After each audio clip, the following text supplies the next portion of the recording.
In August 2023, an investigative journalist named Ethan Walker received an anonymous email. No sender information, no metadata. It arrived at exactly 2:14 a.m. The subject line read simply, "Don't go looking." Attached was a single 7-minute file labeled Airport Call 1187. When Ethan played it, the audio captured the distinct overlapping sounds of a busy transit hub, rolling luggage across tile floors, distant boarding announcements, the low hum of heavy air conditioning. Then, a woman's terrified voice cut through the ambient noise. Pleading in a shaky whisper, she identified herself as Claire Monroe.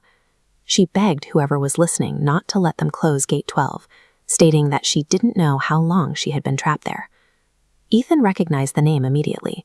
Claire Monroe had vanished during a solo road trip through the Arizona desert 18 months prior.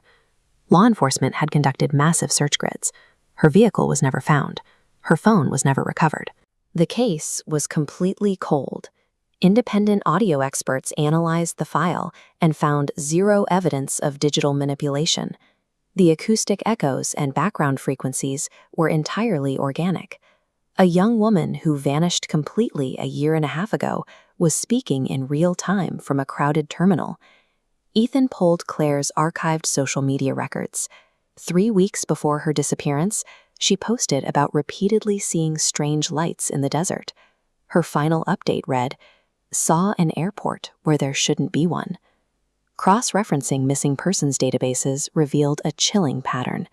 Over 20 years, dozens of people across Arizona, Nevada, and New Mexico vanished identically. Their final communications all converged in an empty expanse of desert, miles from any paved road. They all described a glowing, older terminal building with no airline logos and no control tower. More disturbing, family members reported that days before vanishing, the victims received physical, plain white boarding passes in the mail. A retired detective named Harold Ruiz finally confirmed what local law enforcement had known for decades. Ruiz had investigated the desert vanishings for 20 years.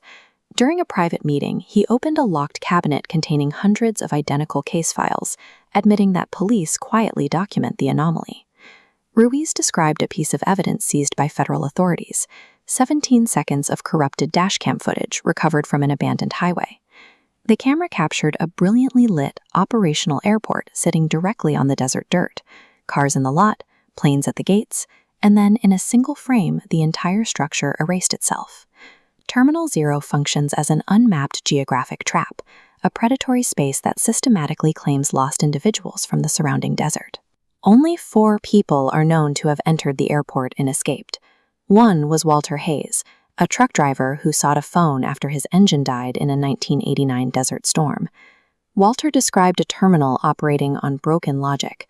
Hundreds of passengers walked the concourses, yet nobody spoke above a whisper. The payphones lacked dial tones. Every clock on the walls displayed a completely different time. The information desk clerks asked if he was already missing. When Walter checked the central departure boards to find his location, the screens did not list cities. Instead, they listed passenger names, every single one matching an active missing person report playing on the television news that week.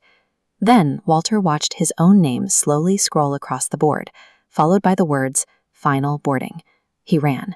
Silent security personnel pursued him through the terminal until he wedged himself inside a subterranean maintenance tunnel. He waited there until dawn, emerging into an entirely empty desert. Terminal 0 appears to possess its own agency. It is a space that manifests only for those it has already selected, making the encounter less of an accident and more of a summon. Weeks after meeting Walter, Ethan returned home to find this exact item sitting on his kitchen counter. A vintage paper ticket. Departure time, 3:03 a.m. Gate 12. A blank destination. His security cameras confirmed his doors remained locked, and no one had entered his apartment. The terminal immediately began bleeding into his reality. Faint airport announcements echoed through broken radios in his home. His television static would briefly organize into the grid lines of a departure board. Strangers in public would stop mid-sentence to ask if he was flying soon. Simultaneously, the local disappearance rate spiked. 6 victims vanished from their Phoenix homes in 10 days without signs of struggle.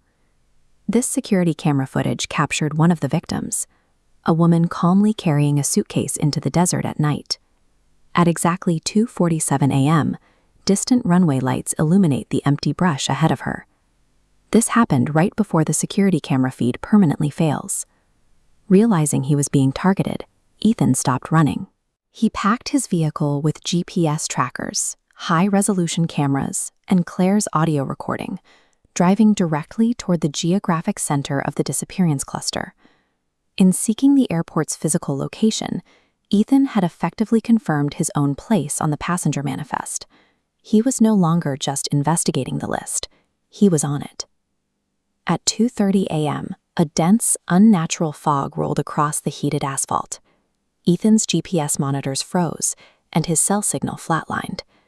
As his headlights cut through the mist, a massive 1970s-style airport terminal materialized ahead. Sand covered the parking lot. Warm yellow light spilled from the windows. Inside, the atmosphere was thick with exhaustion. Hundreds of pale, disoriented passengers shuffled quietly toward their gates. Overhead monitors flickered relentlessly, listing destinations rather than geographic locations. Memory. Return. Absence. A hand touched Ethan's shoulder. The overhead speaker suddenly activated, but calm voice requested the final passenger, Ethan Walker, to proceed to security. Across the concourse, faceless security officers in outdated uniforms detached from the walls and moved silently toward him. Ethan sprinted. The architecture of the building twisted against him. Escalators violently reversed direction. Overhead signs scrambled their text. Every digital monitor he passed shifted to display a single message. Ethan Walker, boarding soon. Ethan and Claire reached a dead end at Gate 12. A massive black fuselage waited outside the glass. As the security officers lunged forward, Claire violently shoved Ethan into an open maintenance hatch, sealing herself on the other side. Ethan ran blindly through the subterranean dark until he burst through an exterior door. The sun was cresting the horizon. He turned around, and the terminal was gone.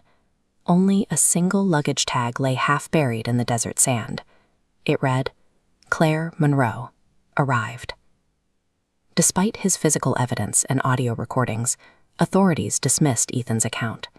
He retreated to an isolated property, lining his home with analog security cameras and severing his ties to the outside world. But physical distance offers no protection. Weeks later, during a local blackout, Ethan's dead bedroom speakers crackled to life at exactly 3:03 a.m. A calm female voice whispered through the darkness, "Gate 12 is reopening. Once chosen, the passenger is simply waiting for the next departure."